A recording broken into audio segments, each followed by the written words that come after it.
I don't like Metroidvanias. At least that's the lie I tell myself. The backtracking, the slow discovery, the unlocks. I pretend that those mechanics frustrate me, when in reality, there's a dopamine hit. Just knowing you can explore that hidden away area and finally reveal the treasures within.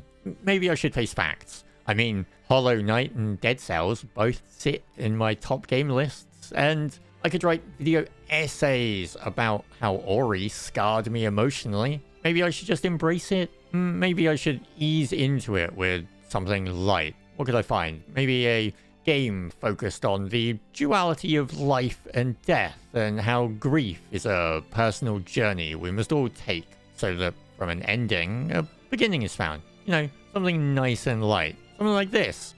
This is Tales of Kenzera Zau. It is told that there are 3 great spirits who have denied you.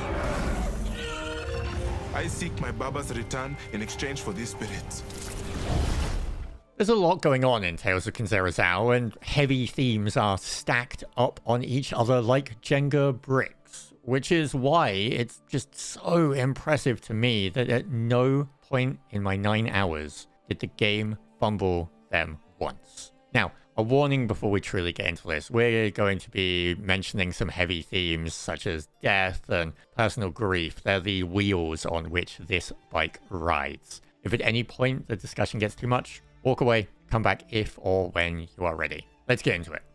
Familial bonds and grief aren't exactly new in games. They've been around forever. Games like God of War give you a father and son journey of mythical proportions, while The Last of Us hits you with grief and loss just right from the jump. I don't think I've ever played a game that was built on loss, though. The only other title I can think of that fits that category would be that dragon Cancer, and that's a different beast entirely to this. It also came out during a time when I wasn't in the right headspace to deal with talking about cancer, so I've not played it. But Tales of Kenzera Zau was built as an ode to Abu Bakr Salim's father. It was a way for him to deal with his grief and make a game that was true to not only his father, but to himself. Video games aren't made overnight though, so there's an impressive strength in potentially extending your grief by using it as the source for a game.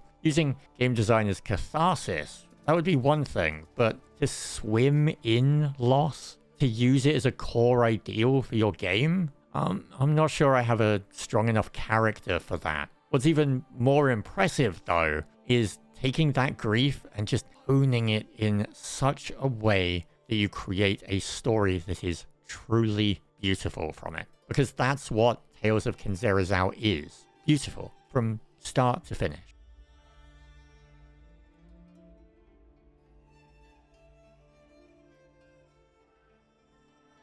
When Tales of Kenzera Zau was shown off at the Game Awards in 2023 for some backstory, Abu Bakr came out on stage and told us the background behind why he made Tales of Kenzera Zau. I was expecting the game that was about to be shown to be a walking simulator or a Telltale style story game. Instead, what we were shown was a colourful, fast-paced Metroidvania. It caught me by surprise, honestly. It showed the trappings of a game that wasn't aiming to make a game devoted to death, but instead to me it felt like a game devoted to life, a game that used death and grief as a backdrop to tell a meaningful story. Tales of Kenzera Zau starts off with the death of a father and a gift for their son. Zuberi is dealing with the loss of his father and is given a book that his father left for him in the days after.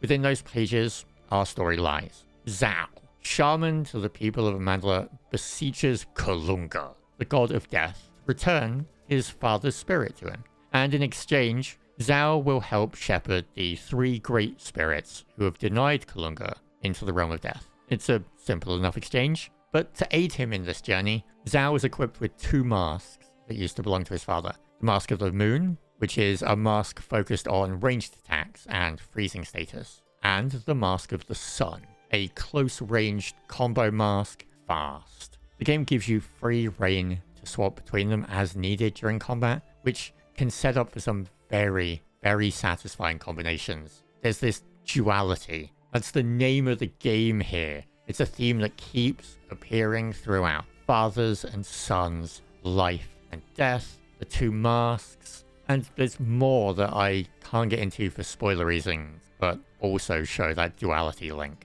It's just like the way you can flow gracefully between the two masks during combat. Those heavier themes, like grief, are never heavy-handed. They dance gracefully in and out of focus during the story. And it's that delicate touch that makes Tales of Kenzera Zau shine. It would be easy to be overly heavy-handed when discussing death, especially if it's the core of the main objective of the game. And it could be really easy to do it by accident. But Tales of Kenzera Zau not only uses the stages of grief in a way that feels real, it sticks the landing, and the payoff at the end really does feel earned. Zau, as a character, feels relatable. A son doing everything he can to reclaim more time with his father. He's headstrong, and he's defiant from the start. He's negotiating with the god of death. That denial that can be so strong when met with something as world-changing as losing a relative,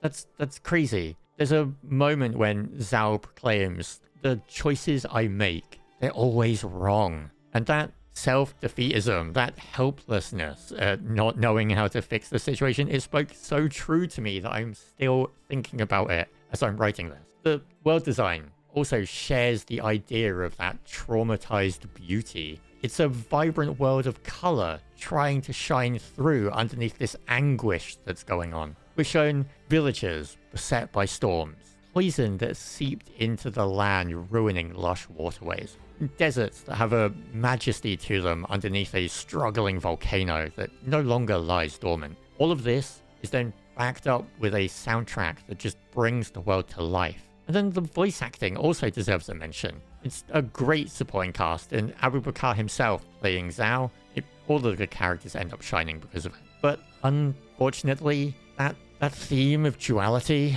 it also extends to the story and the gameplay. There's gameplay aspects of Tales of Kenzera Zau that seem either neglected due to focusing on more important moments, like the story, or they just ended up slipping down that priority list and didn't get addressed before the ever-looming launch window.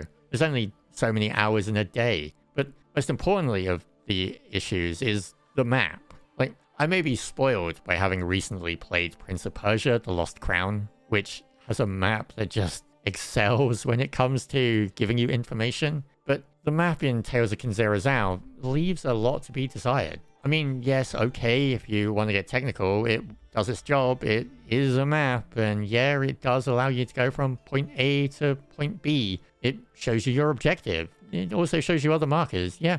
But those extra quality of life features you're looking for in a Metroidvania are missing. You're unable to place markers or waypoints on the map, and when you discover an area, it uncovers more of it than you'd like, so it makes it hard to discern between where you've been and where things are going to be tucked away and locked out of your way. It's not as frustrating as it could be, thankfully, because the actual design of the world ends up meaning that it's a little too streamlined in places for it to become too frustrating. Most of the time, paths either loop back on themselves or are split in two directions, with one ending up being the right one and the other being bonus over here.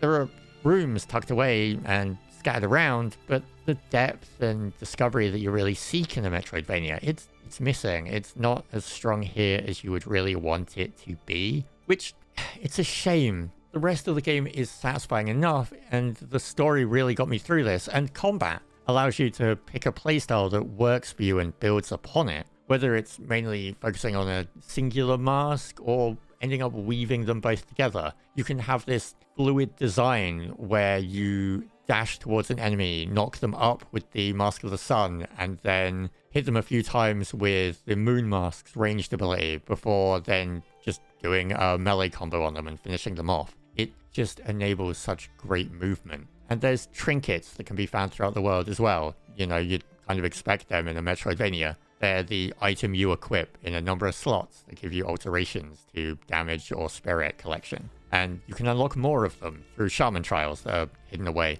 You can also increase your spirit bar. It allows for either more healing opportunity or for using one of the 2 supers, depending on which mask you're using. There's also some rather simple upgrade trees for the 2 masks, which, you know, you'd expect from a Metroidvania. And on top of those, you've also got the traditional additional powers that you'll unlock as you progress that allow you more access to more areas. It all builds out an enjoyable combat system and a flow, not one that's needlessly deep, and it feels like it was crafted for the world, like the 2 mask system. It's all about finding that correct balance, that depth and requirement. Thanks to new enemies being added as well, you never really feel like there's a stagnation of, oh, I'm fighting the same 2 guys, but hey, they're a different color now, let's go with it. It remains enjoyable throughout. There's also combat trials you can encounter to get those upgrades for your trinkets and your spirit, and they can be challenging at points, which is really enjoyable and satisfying when you beat them. And look, outside of the map, the only other frustration I encountered was a minor one. It was regarding gauntlets, and thankfully they're limited. At several points during the game, you'll be required to Crash Bandicoot style flee for your life. And when that happens, if you die, well, failure resets you to the beginning of the gauntlet, and you have to go through it all over again. Live, die, repeat. This is an all or nothing style affair. Thankfully though, they're limited, like I mentioned, and there's only a few of them in the game. They can get really aggravating if you just can't manage to get it to work for you, or if they're not really something that you're strong at, and you can end up having issues where they just take more time than you would really like.